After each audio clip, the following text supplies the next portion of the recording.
बिस्मिल्लाहिर्रहमानिर्रहीम। आज तक के मुअज़्ज़ज़ नाज़रीन अस्सलामु अलैकुम। अब किस नंबर 69 मुलाहिज़ा फरमाएं। वो ऐसा आदमी तो नहीं था। इस उम्र में इंसान की फितरत कहाँ बदलती है। मुझे कोई ऐसी वजह भी नज़र नहीं आती थी कि वज़ीर खान मुझसे बदन हो गया हो। उसे कोई बात बुरी लगती तो वो मुझसे ज़रूर पूछता और मुझे सफाई का मौका दिए बगैर इतने पुराने ताल्लुकात को यकलख्त ख़त्म ना करता। वो यकीनन मजबूर है, लेकिन मेरी अकल इस सवाल का जवाब देने से कासिर थी कि ये मजबूरी क्या हो सकती है। उसके बाद मैंने कई मरतबा सुना कि वो ऑफिस आया और चला गया। उसने ज़रूरी कागजात पर दस्तखत भी किए मगर बात किसी से नहीं की। मीर शराफत अली और डिसलवा मुझे बुरी तरह झाड़ चुके थे कि अपने काम से काम रखो वरना छुट्टी करो। वज़ीर खान हमें ये नहीं बताना चाहता कि अब वो कहाँ रहता है और हमें उसे मजबूर नहीं कर सकते। तुम चाहो तो थाने जाकर रिपोर्ट लिखवा दो कि मेरा दोस्त वज़ीर खान मुझे अपने घर नहीं बुलाता और मुझसे मिलने भी नहीं आता। देखो फिर वो तुम्हें पागल करार देकर बंद करते हैं या वज़ीर खान को बुलाते हैं। उन्होंने सख्ती से ताकीद की थी कि आइंदा कभी मैं उनसे या दफ्तर के किसी फर्द से इस मौजू पर कोई बात ना करूं वरना मेरे हक में अच्छा नहीं होगा। मैंने महसूस किया कि वो खुद भी वज़ीर खान को सबसे दूर रखना चाहते हैं। उन्हें यकीनन वज़ीर खान का पता मालूम है क्योंकि बारहा वो उसको अपनी गाड़ी में साथ ले जा चुके थे मगर उसका पता किसी को भी नहीं बताएंगे। आखिर वो क्यों नहीं चाहते कि वज़ीर खान किसी से मिले। मैंने सोचा इसमें उनके लिए खतरे की कौन सी बात है। क्या वो वज़ीर खान को गलत मकासद के लिए इस्तेमाल कर रहे हैं और आज़ाद नजर आने के बावजूद वज़ीर खान अमलन उनकी कैद में है। लेकिन वज़ीर खान को क्या हुआ है? वो उनके हाथों खिलौना बनने पर क्यों मजबूर है? वो इनकार क्यों नहीं कर सकता, एहतजाज क्यों नहीं करता, मदद के लिए पुलिस के पास क्यों नहीं जाता और लोगों को कोई बात क्यों नहीं बताता? इन तमाम सवालों का जवाब था कि वज़ीर खान मजबूर था। मेरा दिन एक दायरे में घूमकर फिर वहीं पहुंच जाता था जहां वज़ीर खान की मजबूरी कोई नाकाबिले फहम, नाकाबिले बयान और नाकाबिले यकीन मजबूरी अपने वजूद को तस्लीम कराने पर मुसर थी मगर उसकी नोयत कोई नहीं जानता था। मैं रातों को जाकर सोचता रहता था और मुझे यकीन था कि यही कैफियत रही तो मैं पागल हो जाऊंगा। लेकिन उसी ज़माने में दो अहम वाक़यात पेश आए। पहले तो मीर वज़ीर एंड कंपनी की शाहदरा के सनती इलाके में मुंतकिली थी जहां उसका नाम बदलकर MWD कम्प्लेक्स कर दिया गया। ये मुझे बहुत बाद में पता चला कि इसका सबब कारोबार में तीसरे पार्टनर दिलावर की शमूलियत थी और यह मीर वज़ीर दिलावर के नामों का मुखफ़फ़ था। एक गैर मामूली मुलाजिम की हैसियत से मेरे मालिकों के मामले में गैर ज़रूरी तशवीश का मुज़ाहरा किया था। उनकी नज़र में मेरा वजूद भी कांटे की तरह खटकने लगा था और अगर मैं अपना रवैया ना बदलता तो वो मुझे कब का निकाल बाहर कर चुके होते। सिर्फ वज़ीर खान के मुतल्लिक़ हकीकत जानने के लिए मैंने दिल पर जबर करके खुशामद और चापलूसी से भी काम लिया वरना मैं निकाल दिया जाता तो वज़ीर खान के बारे में कोई बात कैसे मालूम करता। मैं ये देख रहा था कि वज़ीर खान के दस्तखत अहम कागजात पर बाकायदगी से सब्त हो रहे हैं लेकिन मुद्दत से उसे किसी ने आते जाते नहीं देखा था। उसके बारे में मशहूर था कि वो बीमार रहने लगा है और मुसलसल 3 माह की गैर हाज़िरी के बाद वो नजर आया तो देखने वालों को यकीन करना पड़ा कि वो बीमार है मगर उससे मेरे ये अंदेशे मिट गए कि वो मर चुका है। दूसरा अहम वाक़या तकरीबन 1 माह बाद पेश आया जब मैंने वज़ीर खान को राह चलते देख लिया। पहले तो मुझे शक हुआ कि वज़ीर खान नहीं उसका हम सूरत है मगर करीब पहुंचकर मैं सन्नाटे में आ गया। 40 साल से ज्यादा अरसे तक मैंने उसे बहुत करीब से देखा था और मेरी आंखें धोखा नहीं खा सकती थी। मैं तो उसकी चाल को भी दूर से पहचान सकता था। फिर उसके माथे पर दाईं जानिब मंदिमिल हो जाने वाले जख्म का निशान था जो सन 1947 की यादगार था। उसकी आंखों और बालों का रंग यहाँ तक कि उसके कपड़े भी वही थे जो मेरे लिए अजनबी ना थे लेकिन ये कपड़े इंतहाई बोसीदा थे और कसरत इस्तेमाल से फटने वाले थे। वो इंतहाई कमज़ोर और लागर हो चुका था और एक लाठी के सारे आहिस्ता आहिस्ता फुटपाथ पर चला जा रहा था। मैं फिर शक में मुब्तला हो गया। वज़ीर खान एक फैक्ट्री का मालिक था और शानदार गाड़ी में घूमता था। वो ऐसे उलिये में और इस साल में कैसे हो सकता है? मैं इसी तजब्जुब में मुब्तला उसके पीछे चलता गया। मेरा मकसद सिर्फ ये देखना था कि वो कहाँ जाता है। एक बार उसका ठिकाना मालूम हो जाने के बाद उससे तफसीली बात की जा सकती थी और पूछा जा सकता था कि आखिर ये सब चक्कर क्या है। अचानक वो रेलवे से हॉस्पिटल में दाखिल हो गया। मैंने उसे पर्ची लेकर मरीजों की कतार में खड़े हुए देखा। डॉक्टर को दिखाने के बाद जब वो दवा लेने के लिए एक खिड़की के सामने लगी हुई कतार में शामिल हुआ तो मैं भी कतार में शामिल हो गया। उसने पलटकर नहीं देखा मगर मैंने उसकी पर्ची देख ली। उस पर वज़ीर खान साफ पढ़ा जाता था। फिर दवा देने वाले ने शीशी और पर्ची लेकर चंद मिनट बाद कहा, वज़ीर खान ये 3 गोलियां दिन में 3 मरतबा और मिक्सचर सुबह शाम 2 दिन की दवा है। उसने पर्ची के साथ रंगीन पानी जैसे मिक्सचर की शीशी वज़ीर खान को थमाई और गोलियां वज़ीर खान के फैले हुए हाथ पर रख दी। मैं कितार से अलग होकर कोशिश कर रहा था कि उस मंजिल पर यकीन कर लूँ जो मेरी आंखें देख रही हैं और उन अल्फाज पर एतबार कर लूँ जो मेरे कानों ने सुने। मेरा दिल खून के आंसू रो रहा था और मचल मचल के फरियाद कर रहा था कि ये सब झूठ है मगर अकल बस जिद थी कि सच तो सच ही रहता है। जब वजीर खान उसी तरह लाठी टेकता, रुक रुक कर दम लेता और कछुए की तरह रेंगता हुआ वापस रवाना हुआ तो मैं उसके पीछे था। मुनासिब फासले से मैंने वजीर खान का ताकुब जारी रखा। आधे मील से भी कम फासला उसने आधे घंटे से ज्यादा वक्त में तय किया और फिर एक कोठी के दरवाजे में दाखिल हो गया, जिसके बाहर चौधरी चिराग दीन की बजाय सीसी डैन की तख्ती लगी हुई थी। ये दूसरा सदमा मेरे लिए पहले से भी ज्यादा दिल खराश और जानलेवा था, क्योंकि मैं जानता था कि सीसी डैन बन जाने वाले की असलियत क्या है। नमक हराम और बेजमीर चिराग दीन ने वजीर खान के एतमाद को ठेस पहुंचा के कंपनी के हिसाबात में गबन किया था, लेकिन अदम सबूत की बिना पर अदालत ने उसे शक का फायदा देकर छोड़ दिया था। वो कमीना अपने आका की दौलत से दौलतमंद बना और ये बात बहुत से पुराने लोगों को मालूम थी। वजीर खान का उसी मारे आस्तीन के घर में जाना मेरी समझ में ना आया और मेरी कुव्वत बर्दाश्त जवाब दे गई। मैंने चिल्लाकर कहा, वजीर खान, और उसे चौंक कर पलटते हुए भी देखा। सिर्फ चंद लम्हों के लिए उसकी हालत मुझे देखकर गैर हो गई, फिर उसने खुद पर काबू पा लिया और अचानक उसकी आंखें मेरे लिए अजनबी हो गई, उसकी सूरत मेरे लिए अजनबी होगी और वो खुद मेरे लिए अजनबी हो गया। किससे मिलना है भाई? उसने जज्बात से आ रही सपाट लहजे में कहा। तुमसे वजीर खान, तुमसे, मैंने चीख कर कहा। लेकिन मैं तो वजीर खान नहीं हूँ, वो उसी खोखले नाशना लहजे में बोला। तुम वजीर खान नहीं हो? मैंने उसी तरह चिल्लाते हुए कहा। अगर तुम वजीर खान नहीं हो तो मेरी आवाज पर चौंके क्यों थे और इस पर्ची पर तुम्हारा नाम राना वजीर खान क्यों लिखा हुआ है, जिस पर तुम अभी रेलवे के हॉस्पिटल से दवा लेकर आए हो? तुम्हें शर्म आनी चाहिए वजीर कि तुम मुझे झुठला रहे हो, मुझे अंधा कर रहे हो और बेवकूफ बनाना चाहते हो, जो पिछले 44 साल से तुम्हें और तुम्हारी अगली पिछली नस्लों को जानता है। आखिर ये चक्कर क्या है जो तुमने चला रखा है? 6 महीने से तुम्हारे बारे में सोच सोच के और लोगों से पूछ पूछ कर मैंने अपना जीना अजीरन कर रखा है, और अब तुम मिले हो तो कहते हो कि मैं वजीर खान नहीं हूँ। कसम खुदा की वजीर खान, मैं तुम्हारे हर जानने वाले को यहाँ खींच लाऊंगा, मीर शराफत अली को, डिसिल्वा को और तुम्हें, तुम्हारे दफ्तर के पुराने लोगों को। मैं इस्लामाबाद से शिरवानी साहब को और विलाय से कबीर खान को भी। खौफ से उसका जर्द रंग लाश की तरह सफेद पड़ गया और उसकी बहरान आंखों में खौफ के गहरे साए उतर आए। अच्छा, मैं मानता हूँ कि मैं वजीर खान हूँ, वो इधर उधर दे के बोला, यूं जैसे उसको डर हो कि कोई ये बातें सुन लेगा। खुदा के लिए आहिस्ता बोलो, मैं तुम्हें सब बता दूंगा। उसने मुझे अपने पीछे आने का इशारा किया और कोठी के पिछले हिस्से में बने हुए सर्वेंट क्वार्टर के एक कमरे में ले गया। तुम यहाँ रहते हो वजीर खान?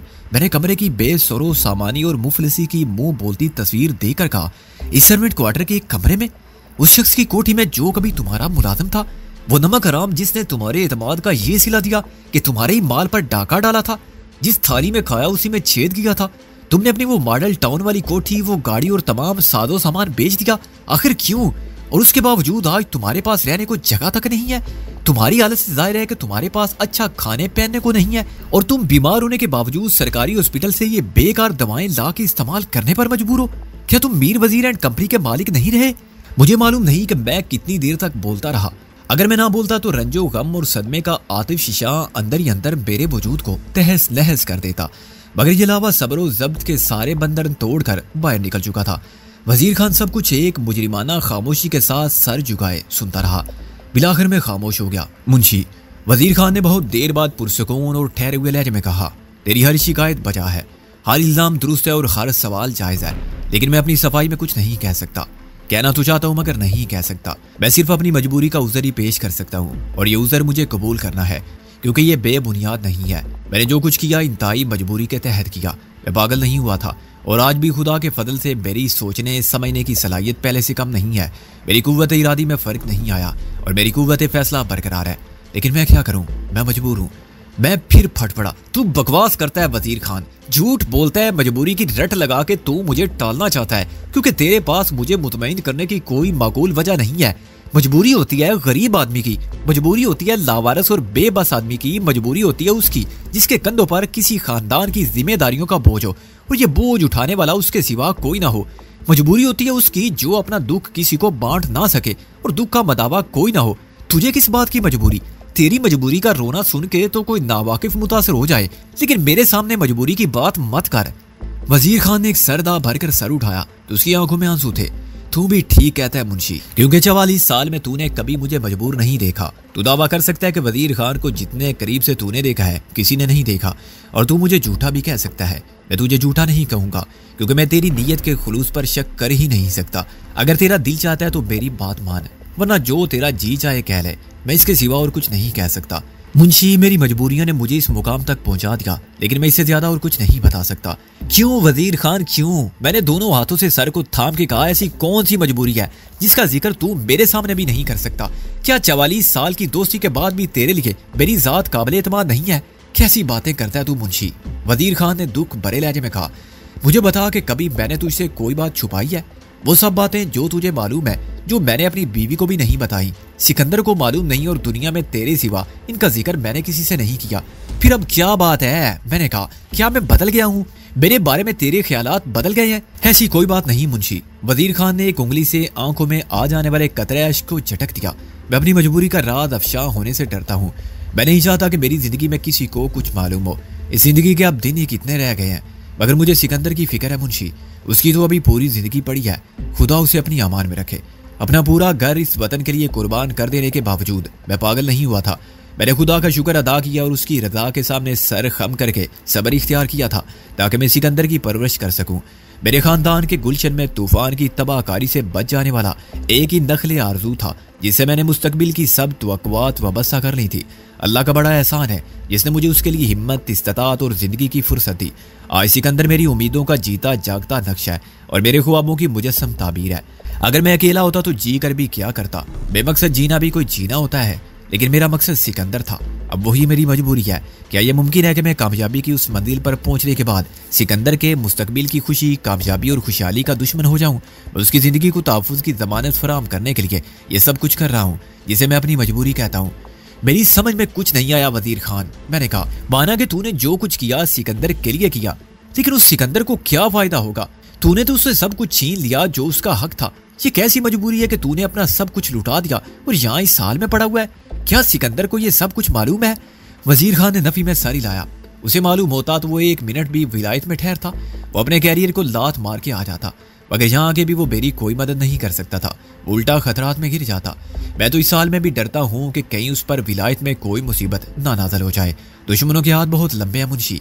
कौन दुश्मन, कैसे खतरात? ये किसकी बात कर रहा है तू? मैंने परेशान होकर कहा, तूने किसी का क्या बिगाड़ा है जो कोई तुझसे दुश्मनी करेगा या सिकंदर को नुकसान पहुंचाएगा? खुदा के लिए साफ बात कर कि तेरी इस हालत का जिम्मेदार कौन है? मैं अपनी दोस्ती की कसम खा के कहता हूँ कि ये तेरा दुश्मन कोई भी हो, कितना ही ताकतवर हो और उसके हाथ कितने ही लंबे क्यों ना हो, मैं उसको निस्तो नाबूद करने के लिए अपनी जान कुर्बान कर दूंगा, और ऐसा करके तुझ पर कोई एहसान नहीं करूंगा। तू समझा नहीं मुंशी, वजीर खान ने कहा। ये तो मैं भी कर सकता था, लेकिन दुश्मन कोई एक नहीं है, वो हर जगह और हर तरफ शिकारी की तरह घात में है। मैं उन सबसे मुकाबले का तस्वुर भी नहीं कर सकता, क्योंकि उससे सिकंदर के लिए खतरात बढ़ जाते हैं।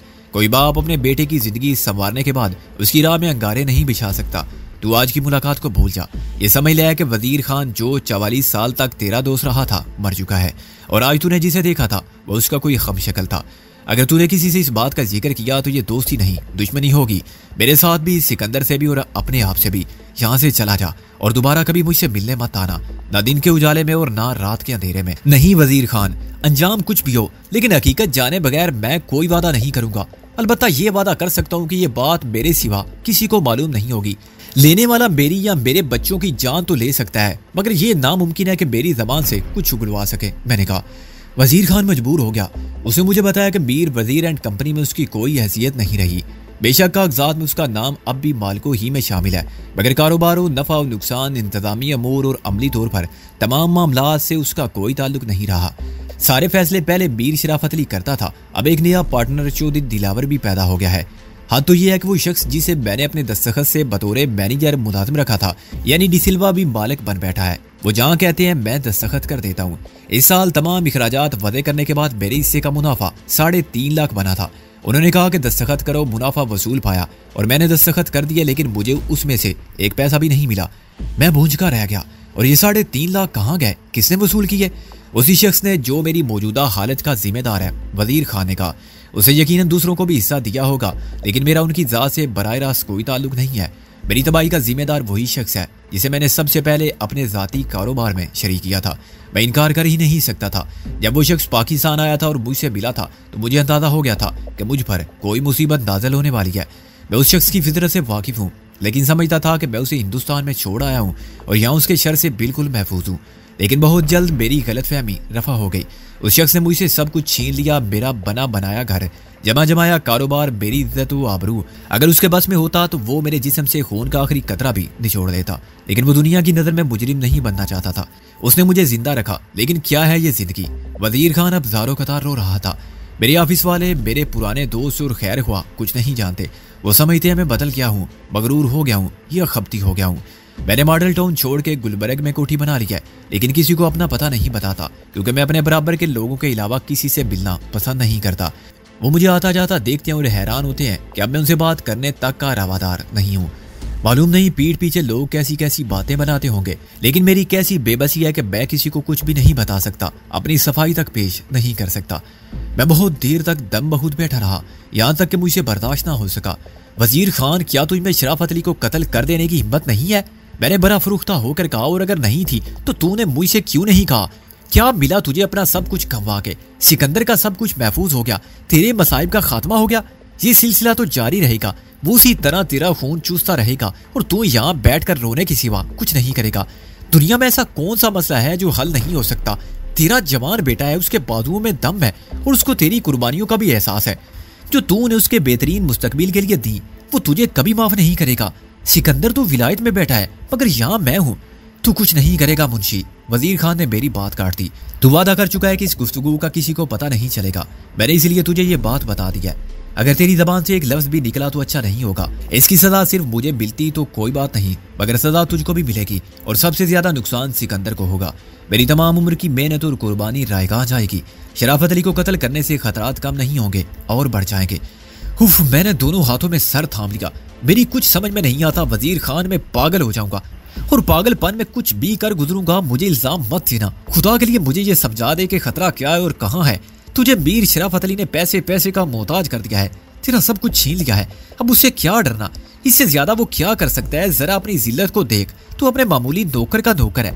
लोग समझते हैं तू गुलबर्ग की किसी आलीशान कोठी में रहता है और तू इस सर्वेंट क्वार्टर में मर रहा है। तू एक फैक्ट्री का मालिक है और तेरा बेटा विलायत में आला तालीम हासिल कर रहा है। उसे बिल्कुल मालूम नहीं कि मीर शराफत अली ने तुझ पर कितना जुल्म ढाया है। क्यों डरता है तू मीर शराफत अली से? तू उसके खिलाफ किसी से मदद क्यों नहीं मांग सकता? एहतजाज और फरियाद क्यों नहीं कर सकता? तूने अपना सब कुछ उसे दिया तो क्यों?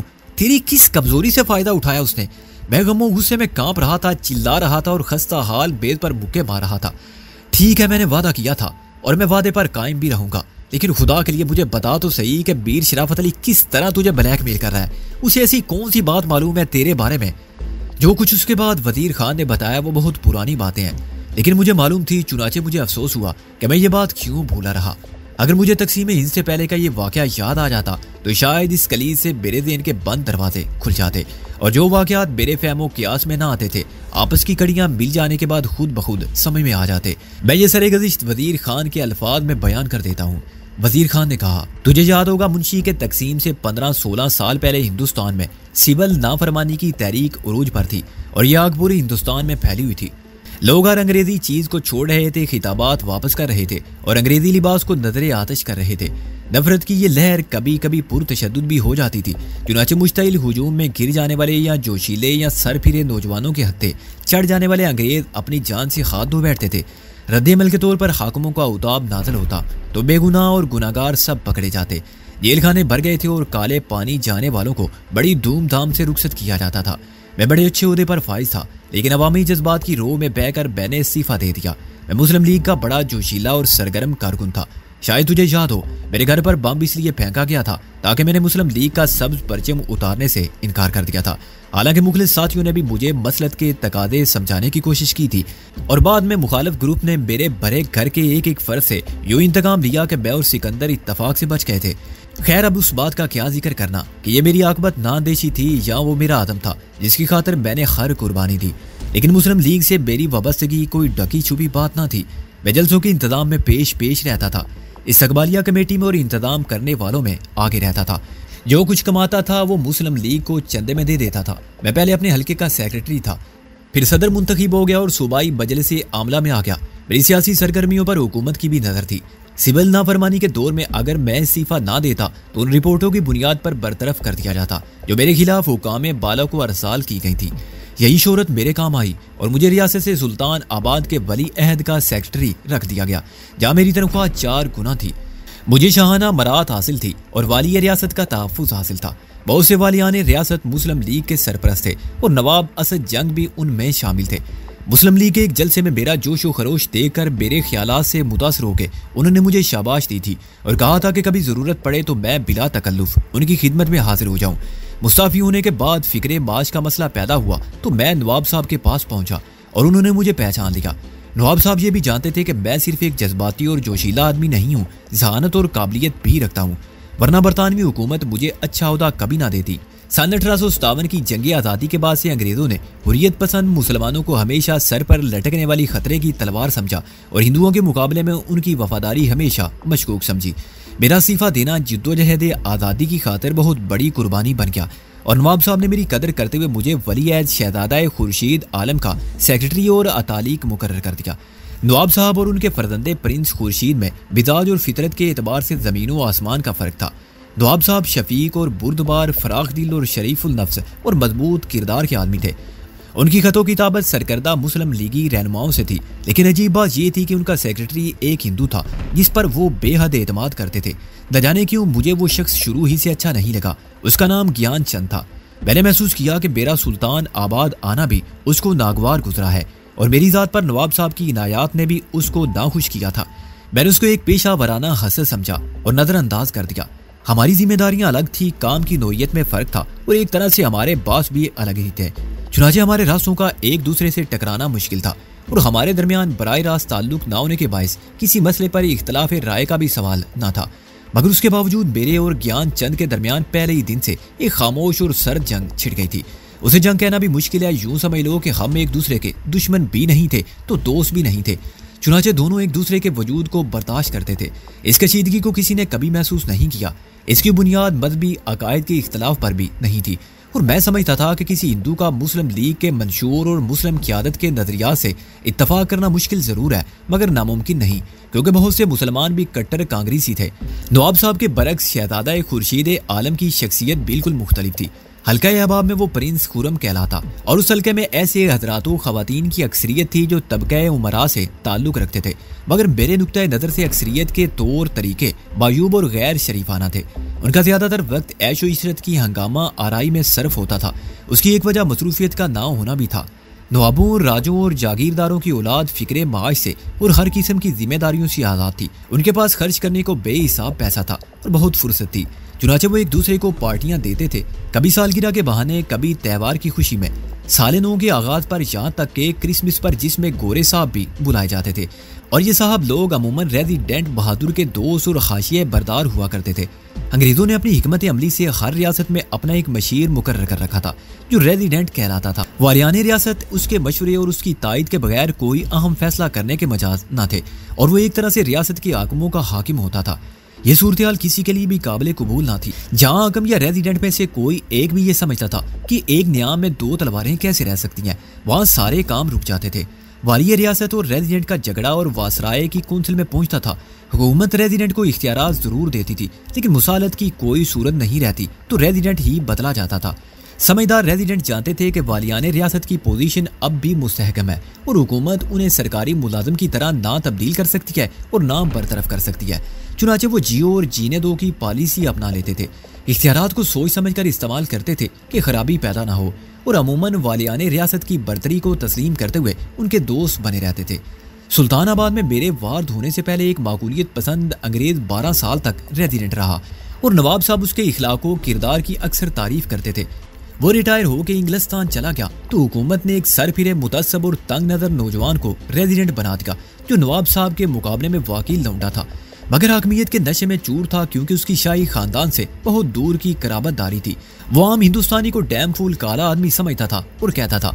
नवाब साहब ने अपनी फितरी बुर्दबारी और आला ज़रीफ़ी के बायस बहुत अरसा बर्दाश्त किया और बिलाखिर मजबूर होकर वाइस राय से कहा कि तू इससे रेजिडेंट को और वालियाने रियासत के साथ रहने के आदाब सिखा दिए जाएं, वरना हम इसे चमारों से जूते लगवाकर रियासत की हदूद से बाहर फेंकवा देंगे।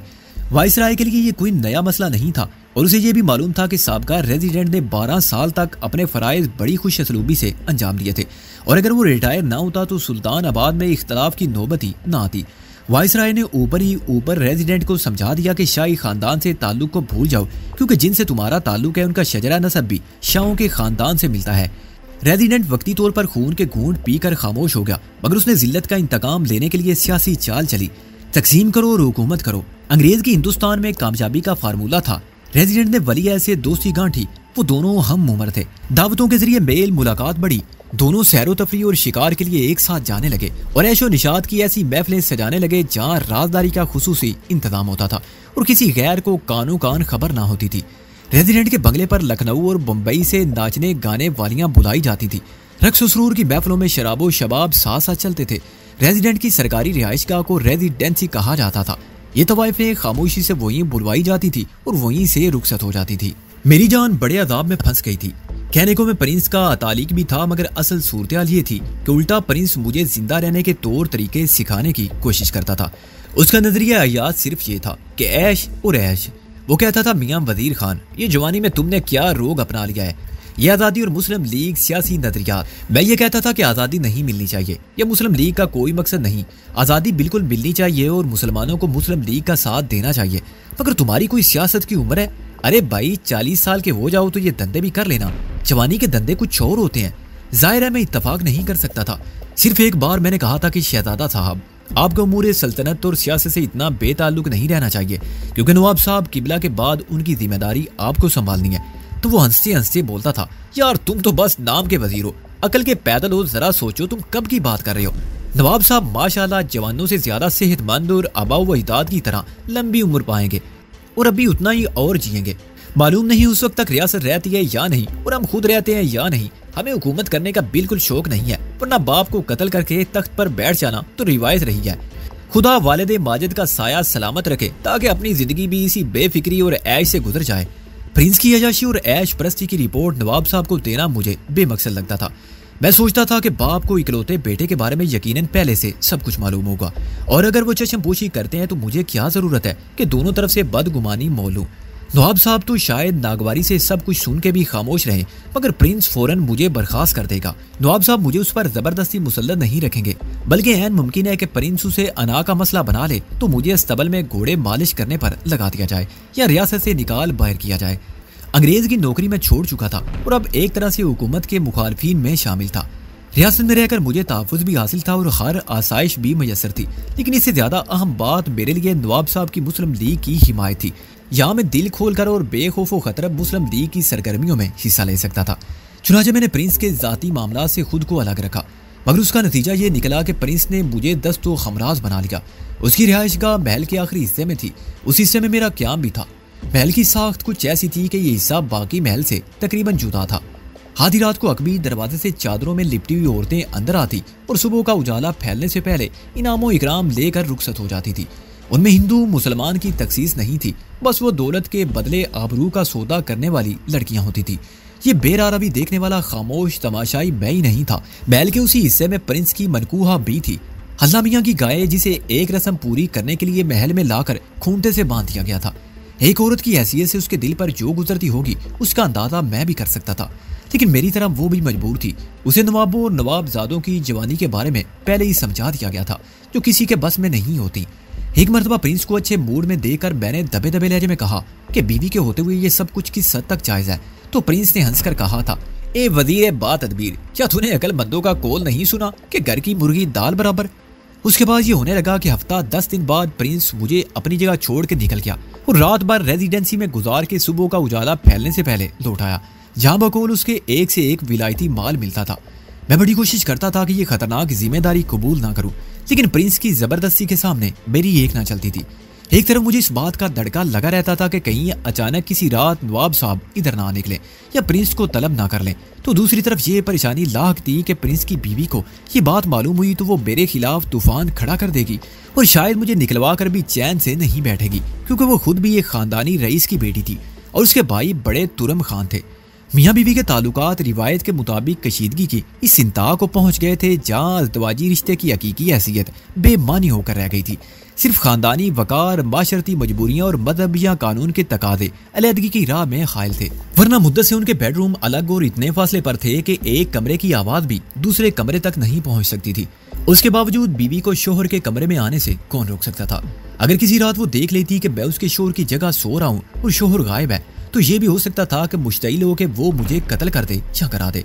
इस महल की चार दीवारी के अंदर उस पर कोई इल्जाम नहीं आ सकता था, लेकिन मुझ पर यह इल्जाम आता था कि अतालीक होने के बावजूद मैंने प्रिंस को रंग रलियां मनाने की इजाजत दी, उसके अखलाक और किरदार को संवारने की बजाय बुराई के रास्तों पर चलने में उसकी मदद की और इस तरह नवाब साहब के एतमाद को भी मजरूह किया। मेरा ज़मीर भी मुझे परेशान करता था और मैं ये सोचने लगा था कि किसी भी बहाने सुल्तान आबाद से निकल जाऊं। मुझे इस आमदनी और आसाइश की जिंदगी से दस्तबरदार होना पड़ेगा और कोई छोटी मोटी नौकरी करनी पड़ेगी। झूठ बोलकर नवाब साहब को मुतमईन करना होगा कि मैं उनकी इनायात को ठुकराने पर क्यों मजबूर हूँ और मुस्लिम लीग से जज्बाती वाबस्तगी का खुमियाजा भी भुगतना पड़ेगा। मगर मैं इस ज़हनी आज़ाब से तो बच जाऊंगा इससे पहले कि मैं अपने फैसले को अमली जामा पहनाने के लिए कोई कदम उठाता। मैं इस दलदल में और गहरा उतर गया। एक रोज वही हुआ जिसका मुझे डर था। मेरे एहतजाज के बावजूद प्रिंस रेजिडेंसी जा चुका था, क्योंकि वहाँ काफते जां गारत गरे होश काफर अदा शोहो दिलबर बासीना अफजंग ताज़ा ताज़ा विलाय से वार हुई है और इस नोखेज बूत तन्नाज के इश्क खाना खराब ने क़यामत से पहले ही क़यामत ढा दिया है। प्रिंस ने यह भी फरमाया था कि ये बुलबुले नौबहार किसी और के बाग की जीनत है, लेकिन दोनों तरफ आग बराबर लगी हुई।